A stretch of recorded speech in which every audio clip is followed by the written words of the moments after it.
దీపావళి ఈ పేరు వింటేనే అంతా కోలాహలంగా ఉంటుంది. చిన్న పెద్ద అనే తేడా లేకుండా సందడిగా ఈ పండుగను జరుపుకుంటూ ఉంటారు. కానీ ఓ గ్రామం మాత్రం తరతరాలుగా దీపావళి వేడుకలకు దూరంగా ఉంటుంది. అసలు దీని వెనుక కారణమేంటి? పండుగకు వాళ్ళు ఎందుకు దూరంగా ఉంటున్నారు? శ్రీకాకుళం జిల్లాలో దీపావళి పండుగను ఘనంగా జరుపుకుంటారు. ఈ పండుగ పేరుతో గార మండలంలో ఓ గ్రామం కూడా ఉంది. దీపావళి సమయంలో పూర్వకాలంలో అస్వస్థతకు గురైన ఓ రాజుకు సపర్యాలు చేయడంతో రాజ్యంలో వెలుగులు నింపారట. ఆ గ్రామానికి దీపావళిగా పేరు పెట్టుకున్నారు. ఈ పండుగను ఈ ప్రాంతవాసులు ఎంతో భక్తి శ్రద్ధలతో జరుపుకుంటారు.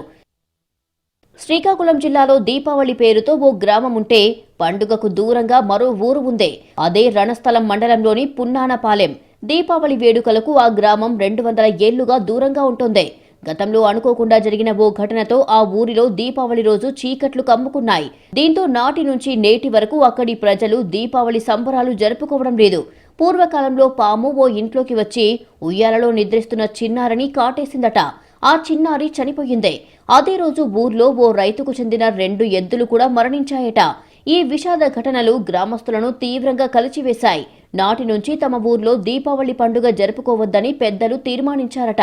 పున్నానపాలెం గ్రామస్తులు ఇప్పటికీ ఆ కట్టుబాటును గౌరవిస్తూ పండుగ జరుపుకోవడం లేదు. మొత్తానికి దీపావళిని జరుపుకోని గ్రామాలు కూడా ఇప్పటికీ అక్కడక్కడా కనిపిస్తున్నాయి.